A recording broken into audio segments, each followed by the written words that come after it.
Hello everyone, আমার আবারও একটা নতুন ভিডিওতে তোমাদের সবাইকে ওয়েলকাম। আজ শুক্রবার আর এখন বাজে সকাল 7টা। এখন থেকেই আমি আমার ভিডিওটা শুরু করছি। দেখো, সকালেই ঘুম থেকে উঠে ঝলমলে রোদ দেখে সাজিটা হাতে নিয়ে কিন্তু নিচে চলে গিয়েছিলাম একটু ফুল তুলতে। তারপর ওপরে এসে ড্রাই ফ্রুট গুলো শেষ করলাম। তারপর ওপরে এসে তোমাদের দাদা ভাই আর আমার জন্য আদা দিয়ে বেশ কষিয়ে 2 কাপ গরম গরম চা তৈরি করে নিলাম। কি বলতো, এই শীতের সকালে যেখানে হালকা হালকা ঠান্ডা পড়েছে সেখানে একটু সকালে যদি চা দিয়ে সকালটা শুরু করা যায় বেশ জমে যায়। এরপর চলে আসলাম সকালের খাবার তৈরি করতে। ঘরে কয়েকটা বেশ পটল ছিল, ভাবলাম পটলগুলোকে আজ একটু ভাজা ভাজা করব। অন্যদিন পটল ভাজা করে একটু অন্যরকম ভাবে, তবে আজ কিন্তু পটলগুলোকে আস্ত রেখেই বেশ মাঝখান দিয়ে হালকা হালকা চিড়ে দিয়ে লঙ্কা গুঁড়ো, হলুদ গুঁড়ো, লবণ দিয়ে মাখিয়ে ভাজা করলাম। এভাবে পটল ভাজা করে খেতে আমার বেশ ভালোই লাগে। আর তোমাদের দাদা ভাইয়ের জন্য দেখো একটু ভাত ফ্রাই করে দিয়েছিলাম। ও সকালে ভাত ফ্রাই খেতে চেয়েছিল, তো ওর জন্য ভাত ফ্রাই করলাম। আর আমি দেখো সাদা ভাতের সাথে একটু পটল ভাজা আর সাথে কিন্তু সামান্য ভাত ফ্রাইও নিয়ে নিই। সকালের খাওয়া দাওয়ার পরেই তো আমি আমার ফলটা খেয়ে থাকি। তো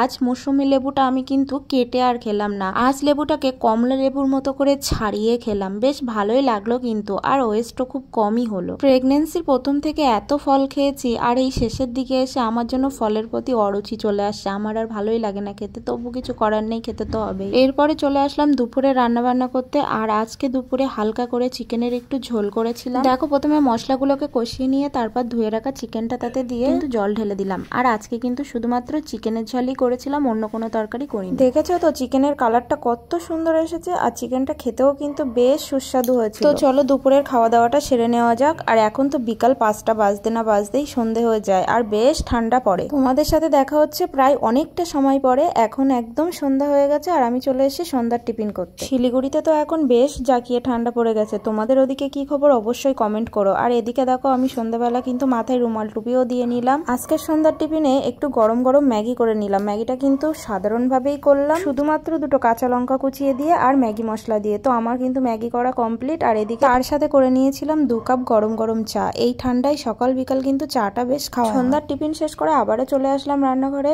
বেশ কিছু বাসন ছিল, সেগুলো মাজা ঘষা করার জন্য। আর এই শীতকালে না সকালে কি আর রাতে কি, ট্যাঙ্কির জল এত ঠান্ডা থাকে যে জলে হাত দিতেই প্রচন্ড কষ্ট হয়। আমার এই ছোট ছোট মিনি ব্লগগুলোতে তোমরা এত সুন্দর সুন্দর কমেন্ট করো, কমেন্টগুলো পড়লে সত্যি মনটা ভরে যায়। নতুন নতুন ভিডিও করার উৎসাহ তো আমার তখনই আসে যখন তোমাদের এত সুন্দর সুন্দর কমেন্ট দেখি। এই প্রেগনেন্সি টাইমে যেহেতু আমি এখানে একাই আছি, তো তোমরা সবাই আমাকে সাবধানে থাকতে বলেছো, কোনো রকম রিস্কের কাজ করতে মানা করেছো। তো তোমাদের সবাইকে অনেক অনেক ধন্যবাদ এত সুন্দর সুন্দর কমেন্ট করার জন্য। যাই হোক, দুপুরে শুধুমাত্র একটাই তরকারি করেছিলাম, চিকেনের ঝোল। ওই জন্য কিন্তু রাতে একটু বেগুন ভাজা করতে চলে আসলাম। এই শীতকালে বেগুনের যে কোনো রেসিপি কিন্তু আমার বেশ ভালো লাগে, সে বেগুন ভর্তা হোক, বেগুন ভাজা হোক, বা বেগুন পোড়া, বা বেগুনের যে কোনো তরকারি হোক না। আজকের ভিডিওটা বেগুন ভাজতে ভাজতে শেষ করলাম। তোমরা সবাই ভালো থেকো, সুস্থ থেকো, আর পরবর্তী ভিডিওর জন্য ওয়েট করো। Thank you.